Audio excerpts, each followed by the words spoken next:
Hi guys, welcome back. So what we're looking at today is 5.3, take another spin.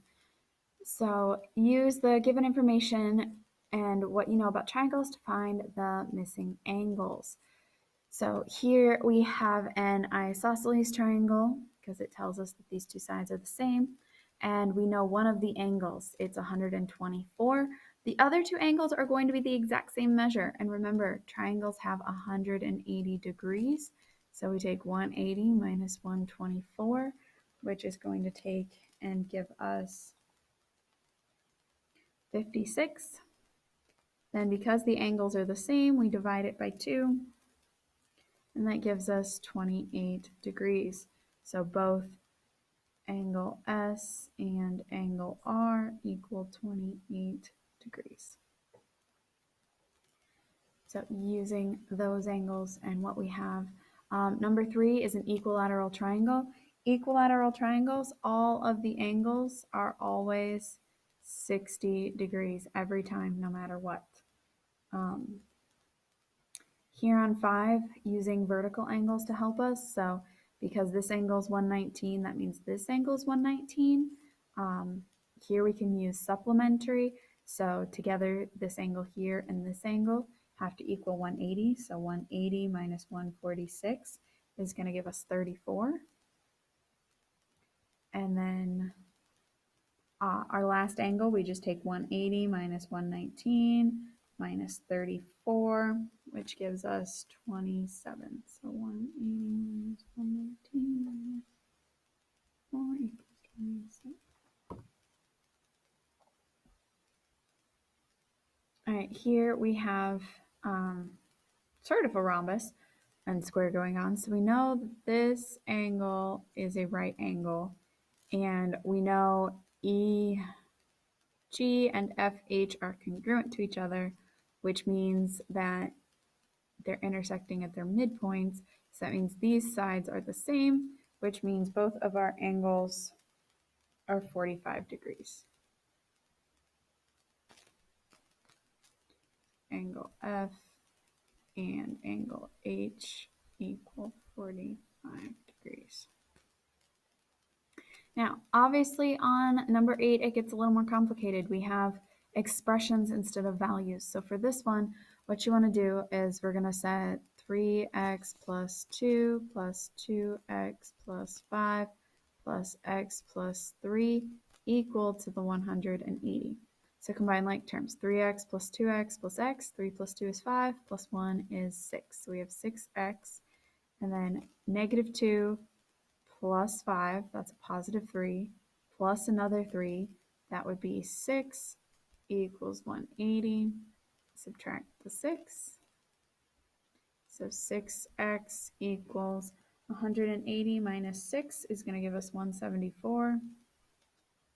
174 divided by 6 gives us 29, so x equals 29. Now you actually have to plug it back into each of those to find their angle measures. So 3 times 29 equals 87 minus 2 will give us 85. 2 times 29 equals 58 plus 5 equals 63. And then our last one, 29 plus 3, is going to give us 32. Those are our angle measures there. All right, the next section, we are looking at calculating the surface area and volumes of combined shapes. So answer the following questions about the Washington Monument.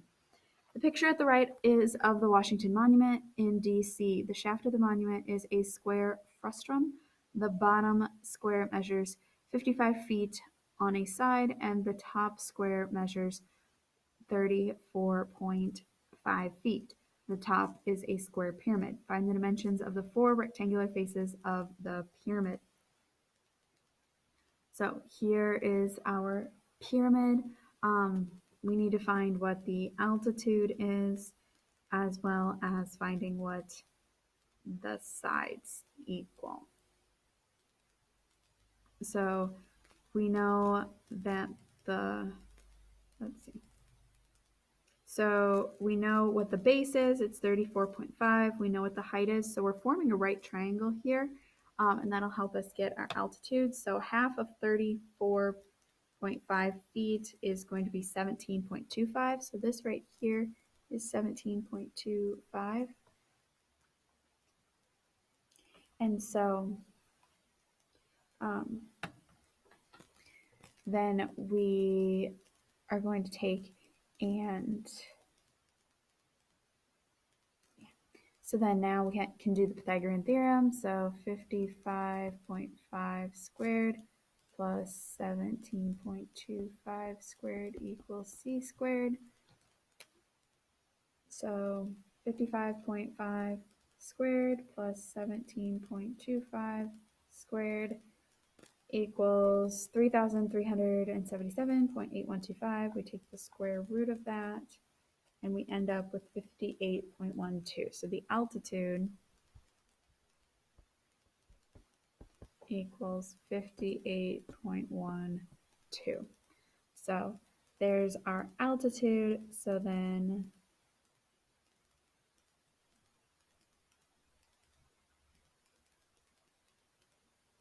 that's what we need to know. We need to know the altitude to be able to find each face. So then finding the area of each face of the pyramid, we take and find the area of each of those triangles.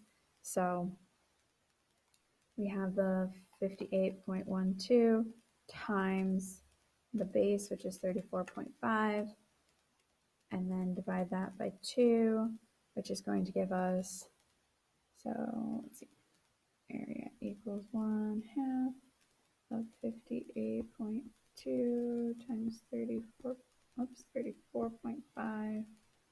That equals 1,002.57 feet squared. So find the area of the 4 trapezoids that make the faces of the frustum.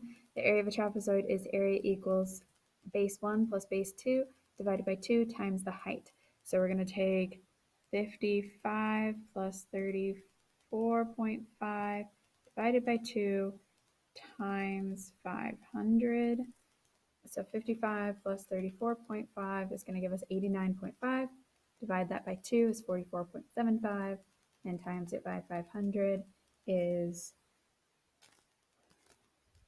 22375. So 22,375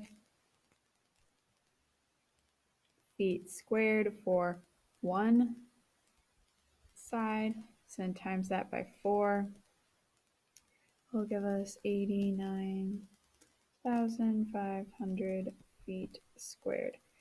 So the total surface area of the Washington Monument, we're going to take our 1,002, multiply it by 4, and then add this on. So 4 times 1,002.57 plus 89,500 equals, and that's going to give us 93510.28 feet squared.